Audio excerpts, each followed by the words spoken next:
সদিচ্ছা। দেখতে গেলে 3 অক্ষরে তৈরি এই শব্দ, কিন্তু সমস্ত ত্রিলোক তার উপরেই আধারিত। আপনি এই সংসারে এসেছেন, তখন অবশ্যই শ্বাস নেবেন, কিন্তু তার বদলে আপনাকে কিছু তো দিতেই হবে। আপনার উপর নির্ভর করছে আপনি কি দেবেন।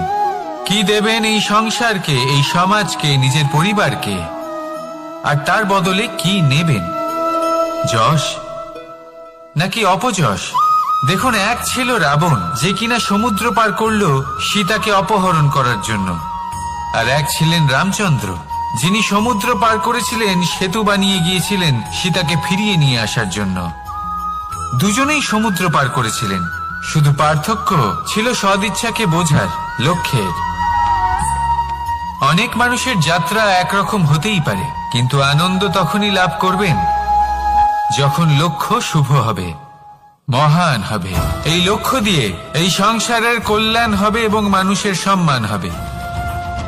যদি আপনার সংকল্প উচিত হয়, তাহলে আপনার লক্ষ্য উচিতই হবে, নয়তো শুধুমাত্র বিনাশ হবে।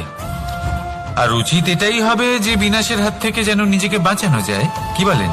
তাই জীবনে যে লক্ষ্য স্থির করছেন, মনে রাখবেন তা যেন শুভ লক্ষ্য হয়। যদি এরকম হয়, তাহলে আপনার যাত্রা, আপনার জীবন দুটোই শুভময় হবে। আসুন আর আমার সাথে ভালোবেসে বলুন, রাধা রাধা। সুরক্ষা। এই সুরক্ষা আসলে কি? এটা কি কোনো কবচ নাকি কোনো সীমা? এই সুরক্ষা আসলে অন্য কিছু। আমাদের মাতা পিতা, আমাদের প্রিয়জন, আমাদের বন্ধু, এই সমাজ, আমাদের শুভাকাঙ্ক্ষী, আমাদের আত্মীয়, এনারা সবাই আমাদের জীবনে কোনো না কোনো ভাবে সুরক্ষা দিয়ে থাকেন, একটা কবচ দিয়ে থাকেন কোনো না কোনো রূপে। কিন্তু দেখতে গেলে আমাদের পরাক্রমের পথে, আমাদের বীরত্বের পথে, আমাদের সাহসের পথে এই সুরক্ষাই সব থেকে বড় বাধা হয়ে দাঁড়ায়। একবার ভেবে দেখুন, যদি আপনি কোনো সুরক্ষাই না পান, বা যদি আপনি এই সুরক্ষা ভেঙে বাইরে আসতে পারেন, তাহলে আপনার বীরত্ব চরম সীমায় পৌঁছে যায়। কেন? কারণ তখন আপনি জানেন যে এই সংসারের সম্মুখীন আমাদের নিজেদেরই হতে হবে। আপনি বুঝে যান যে শত্রুর সম্মুখীন এবার নিজের বলের দ্বারা, নিজের পরাক্রমের দ্বারা, নিজের সাহসের দ্বারা করতে হবে। আর তখন আমাদের মনের মধ্যে এই শক্তি জাগ্রত হয়। এই শক্তি অন্তরেই বসবাস করে। শুধু এটা চিনে নিতে হবে, একে জাগ্রত করতে হবে, আর এটা সুরক্ষা ভেঙে যাওয়ার পরেই সম্ভব হয়। আর যারা নিজের শক্তি সম্পর্কে জানেন, যিনি নিজেই জানেন তিনি কতটা শক্তিশালী, তিনি নিজেই নিজের সুরক্ষা কবচ চিরকালের মতো ভেঙে ফেলে দেন, ঠিক কর্ণের মতো। আর তারপরে দেখুন, আপনার পরাজয় হোক বা বিজয়ী হোক না কেন, সেটাই অনেক বড় হয়, সেটাই প্রশস্ত হয়ে থাকে। সেই জন্য ত্যাগ করুন নিজের ভয়কে, নিজের আশেপাশের এই সুরক্ষা চক্রকে ভেঙে ফেলুন, আর সম্মুখীন হন এই সংসারের নিজের শত্রুর সম্মুখীন হন। পরাক্রমের এই অঙ্কুর, তা অঙ্কুরিত হওয়ার জন্য বীজের উপরের এই কবচ, এটা ভেঙে যাওয়া অতি আবশ্যক। আসুন আমার সাথে ভালোবেসে বলুন, রাধা রাধা। যখন আমরা হাঁটতে থাকি আর আমাদের পায়ে কাঁটা বিঁধে যায়, তখন মুখ দিয়ে আহ বেরিয়ে আসে, কান্না চলে আসে, আর অনেক সময় অভিশাপও বেরিয়ে আসে। কিন্তু আমরা কি কখনো এটা এইভাবে দেখেছি, এইভাবে ভেবেছি যে আমরা যে পথে চলেছি সেই পথে কাঁটা বিঁধেছে, নাকি আমরা সেই পথ নির্বাচন করেছি যাতে শুধুই কাঁটা রয়েছে? নাকি আমরা এভাবে ভেবে দেখেছি যে এই কাঁটা আমাদের কষ্ট দিতে এসেছে, নাকি এটা আমরাই বিছিয়ে রেখেছিলাম? সাবধান থাকা উচিত ছিল, কারণ কাঁটা বিঁধলে যন্ত্রণা হবে, চিৎকার করে ফেলতে পারি, মুখ থেকে অভিশাপও বেরিয়ে আসতে পারে। কিন্তু এই অভিশাপ শুধুমাত্র আমাদের তরফ থেকে অভিশাপ হয়, সামনের ব্যক্তিটির ওপরও নির্ভর করে। এবার সেই ব্যক্তি যদি এমন হয় যে ফুল আর কাঁটা এই দুই সমানভাবে গ্রহণ করতে পারে, তার কাছে অভিশাপও বরদানে পরিণত হয়। শেষ পর্যন্ত ব্যাপারটা দাঁড়ায় ভাবনা, চিন্তা, দৃষ্টিভঙ্গির ওপর। কারণ আপনার এই ভাবনাই সত্যি হয়ে সামনে আসে।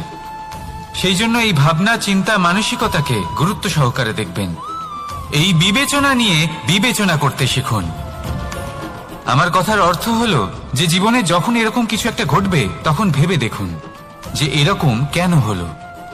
আপনি কি এমন কোনো কর্ম করেছিলেন যার কর্মফল এটা? এমন কোনো কাজ যা অনুচিত ছিল, অসত্য ছিল, যা অভদ্রতার কারণ ছিল? ভেবে দেখা প্রয়োজন। দেখুন, ইচ্ছে হলো আপনার যে আপনি কি করতে চান। ভাবনা আপনার, সত্য আপনার, জীবন আপনার, সিদ্ধান্ত আপনার। আসুন আর আমার সাথে ভালোবেসে বলুন, রাধা রাধা। সময়, এই সময় আসলে কি? এই সময় একটা সরল রেখা তো কখনোই নয়।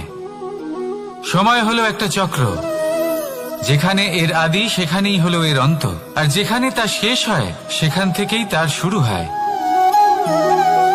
এই সময় একটা অত্যন্ত বিচিত্র চিন্তা, বিচিত্র ভাবনা, একটা বিচিত্র বস্তু যা কেউ বুঝতে পারেন না।